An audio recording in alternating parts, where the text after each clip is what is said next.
They laughed when I walked into the room loud, careless, certain I had nothing left to defend, and as their voices piled on each other, tearing into me with the same old lies, something in my chest cracked the way it did years ago, the day my own sister looked me straight in the eye and said I wasn't worth standing beside.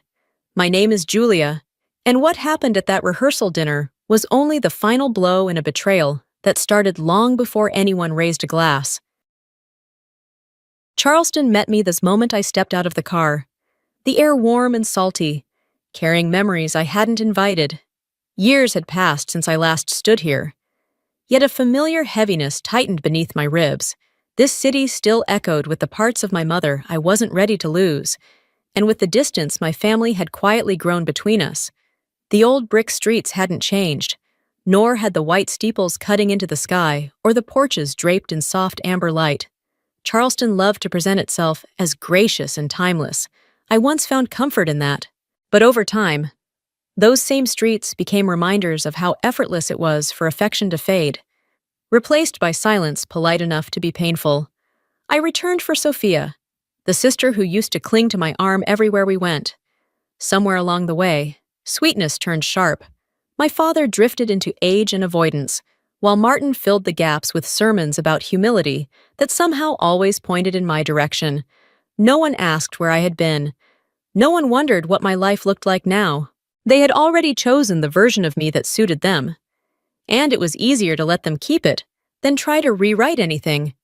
The restaurant windows glowed ahead, spilling laughter across the parking lot. I paused, feeling more like a visitor than someone tied to these people by blood.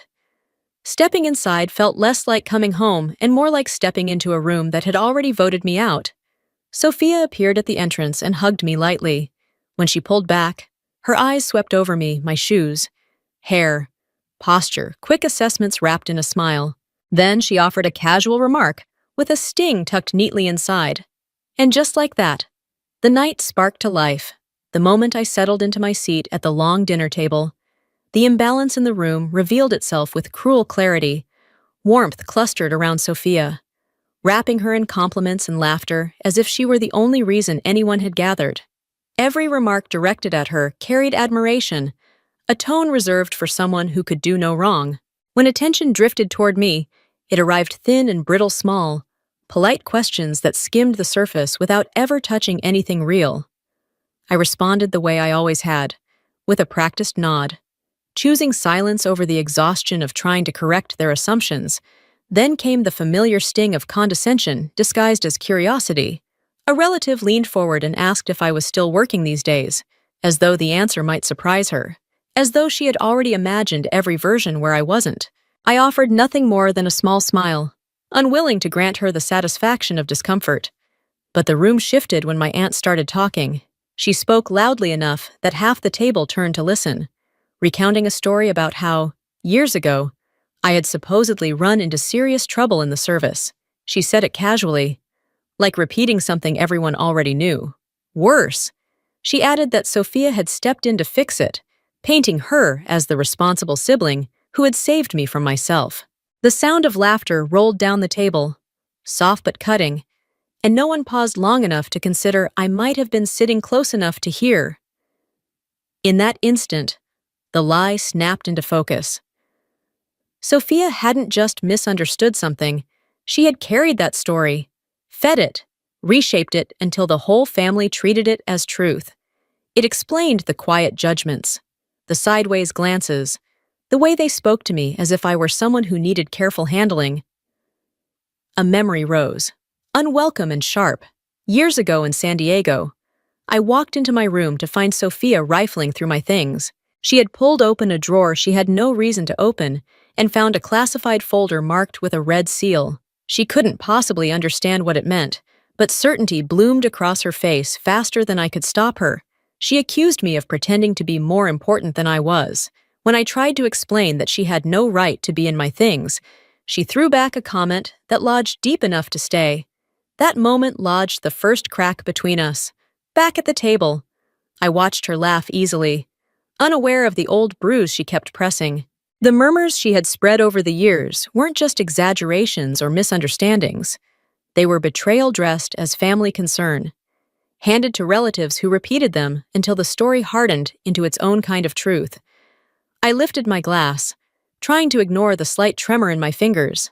The wine wasn't to blame. It was the quiet realization, cold and sudden, that the distance between us had never been accidental. I had been trying to bridge a gap she kept widening behind my back. I stepped outside when the hum of conversation grew too sharp to ignore. The remarks inside weren't loud, but their edges were precise enough to leave a mark. I stood under the restaurant's awning, letting the night air steady me as I tried to push away the echo of voices that didn't know the damage they caused.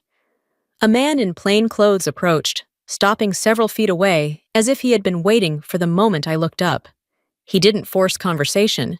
He simply held his position, respectful, cautious.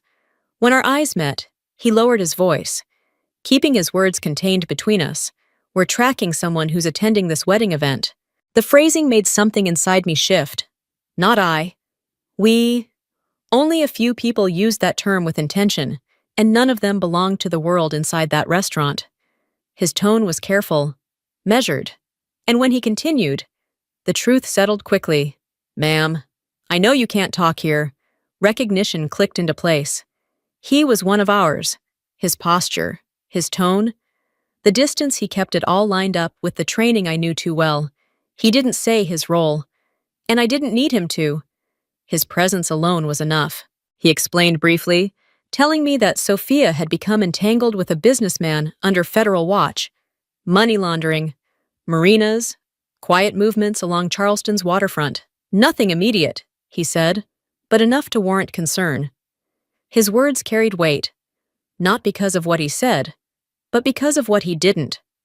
That warning became the thread that pulled the entire night apart. It was the reason Captain Reeves would soon walk through the doorway, and the reason everything my family believed about me was about to split wide open. I walked back toward the noisy restaurant, the light spilling onto the pavement, as if nothing inside had shifted. But everything had. On one side stood a family eager to laugh at whatever version of me they preferred. On the other stood the reality of the life I carried alone, a world they had never once imagined I was part of. I stepped back in, silent but steady. The night had already changed, and none of them had the faintest idea how close the truth was to their table. When I stepped back into the dining room, the shift in the air was instant and unmistakable. Sophia had already begun telling some embellished version of the hardships I supposedly endured, her voice bright and theatrical enough to gather the table's full attention. Laughter rippled down the long stretch of linen, mingling with the sound of glasses meeting. Beneath it all hid the familiar undertone of judgment, drifting through the room like a draft no one bothered to block. Then she rose, lifting her glass as if proposing a toast to her own generosity. She thanked the guests for coming, glowing in their admiration, and casually slid a comment in my direction, something about me always trying my best in my own way. The table erupted in laughter. Heat crept up my neck, but I kept my breathing even, refusing to let her see the effect she hoped for. She pushed further, speaking about how not everyone was meant for military life, how some people only lasted until they were pushed out. The group fell into a tight, complicit silence, the kind that lets a lie settle quietly into the folds of a story no one questions. They believed her because she delivered it with confidence, not because it held any truth. Martin added his weight to the moment, patting Sophia's shoulder as he echoed the sentiment, praising her while dismissing me. His face carried that same paternal condescension he'd perfected over the years. Then her fiancé chimed in, leaning forward with a smirk, remarking that some people simply didn't have what it took. When our eyes met, I saw recognition flicker. He remembered exactly who I was and why his words were meant to land. He was savoring the chance to strike at me from the safety of a crowd that viewed him as family. I offered nothing in return. The absence of reaction unsettled them more than confrontation ever could. Sophia stiffened, waiting for the explosion she could twist into proof of her narrative. But the quiet held, and the evening began to tilt under the weight of it. Then the businessman my subordinate had warned me about appeared beside Sophia, speaking in low tones about wedding arrangements. His smile faltered the moment his gaze crossed mine. Something sharpened in his expression, wariness, maybe even fear. He looked at me as though trying to place a memory he wished he didn't have. My pulse lifted, but I didn't let it show. The room was no longer just a family gathering. Lines were beginning to blur in ways no one else noticed. I listened to their laughter until it felt like the sound came from another world entirely. Betrayal crept in quietly, threading itself through the back of my ribs. These were the same people I had once believed deserved my silence, my distance, even my protection. And in return, they had reshaped me into a convenient story to fill their conversations. They didn't know the truth, but the truth was already on its way. I stepped outside before the weight of the room forced something out of me I couldn't take back. The back patio opened onto the faint hum of the harbor, the scent of salt brushing against my skin. I wasn't escaping. I was giving myself the space to remain steady. Voices drifted through the thin wall beside me, familiar enough that I didn't need to strain to hear. Sophia's tone sharpened as she complained about my appearance, insisting I had shown up looking like I had nowhere left to land. Her fiancé reassured her, confident I wouldn't cause trouble at the wedding. She laughed, reminding him that I had hardly survived military life. I closed my eyes, not from pain but to keep anger from bleeding into the choices I would need to make. Their words floated carelessly, unaware of how exposed they were. Then his voice trembled. He begged her not to let me speak to his friends from the reserve unit, afraid they might learn about his failed application. The fear in his voice snapped into place like a puzzle piece I had been waiting for. It confirmed everything he had been hiding behind his smug comments. When I walked back through the door, one of the young men from his unit glanced at me and instinctively straightened. He recognized me. His reaction wasn't fear, it was respect he didn't know how to mask. Sophia misread it instantly. Assuming he was intimidated, she couldn't have been more wrong. The businessman approached next, asking if we had crossed paths before. His voice sounded too tight, too careful. He withdrew quickly when I didn't answer. My phone vibrated, a coded message pulsing quietly on the screen. "Ma'am, I'm approaching the restaurant. Need to confirm subject presence." Captain Reeves was close.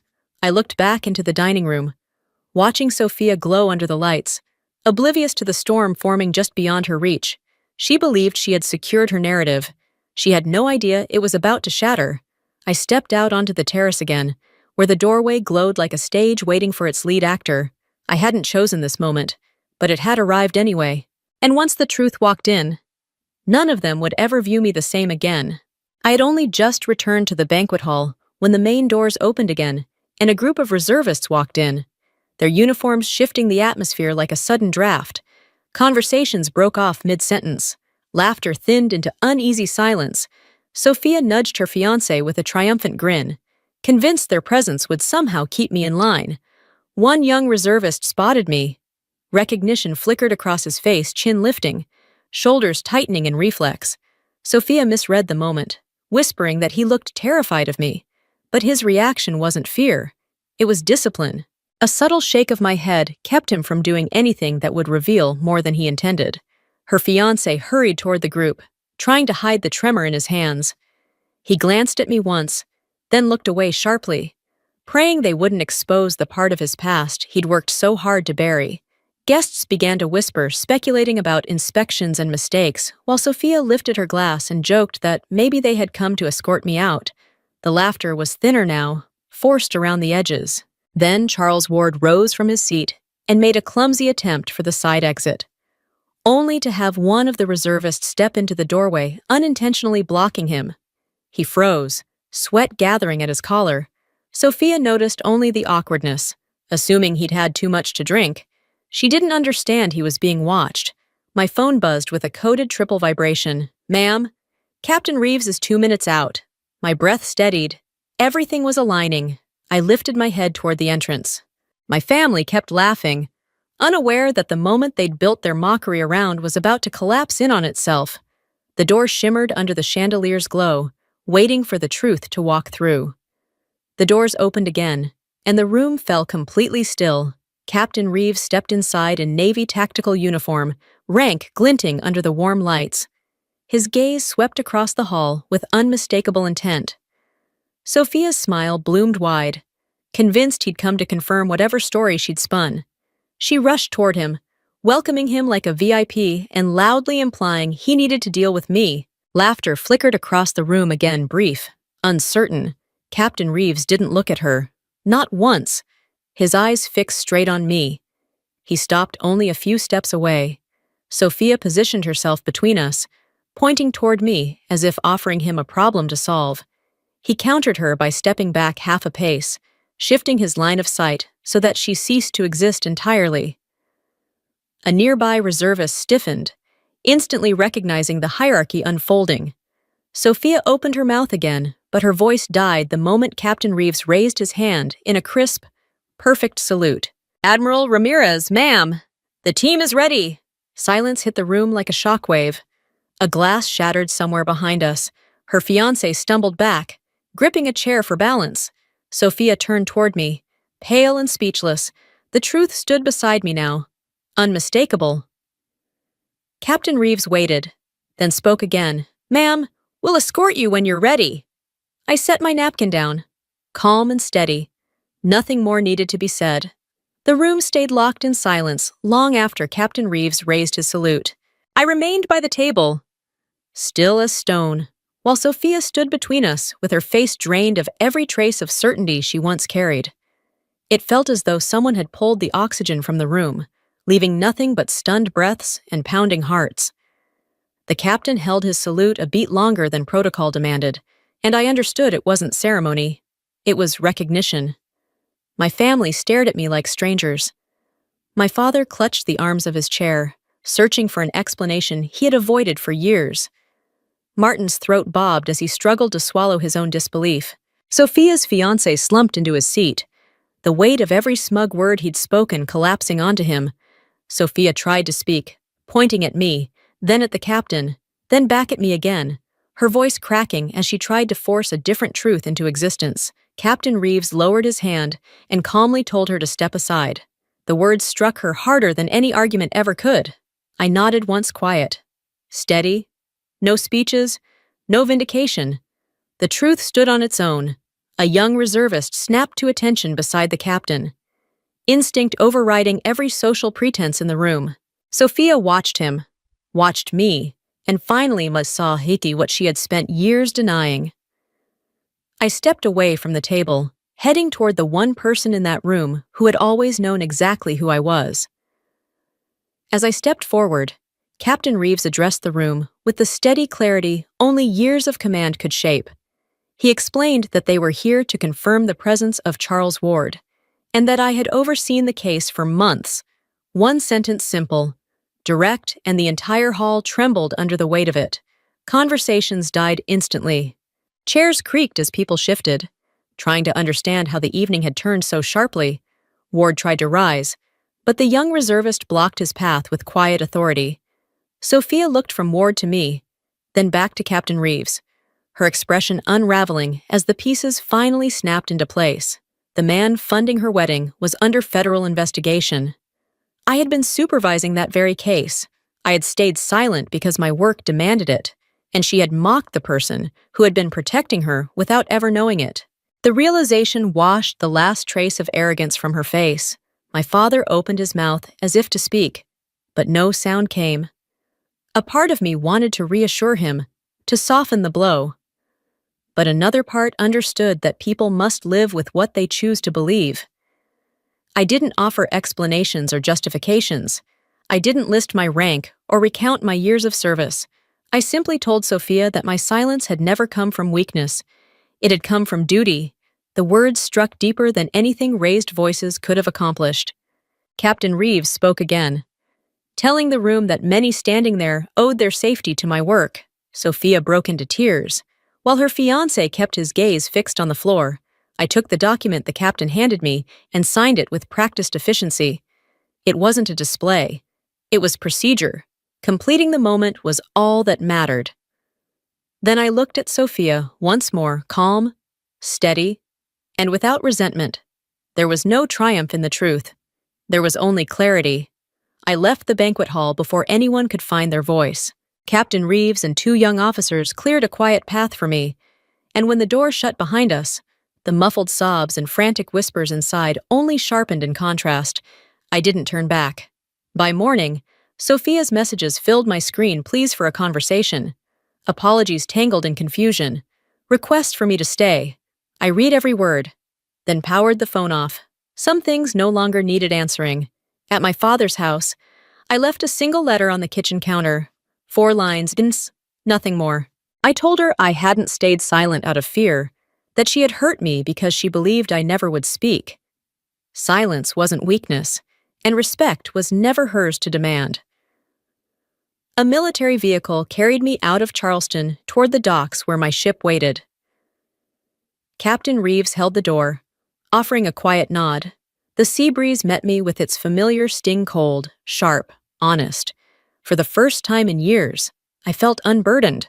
I hadn't returned to teach anyone a lesson. Life had done that for me. I only returned to the place that had always been mine, the ocean, the discipline, and the calm of someone who no longer needs to prove a thing.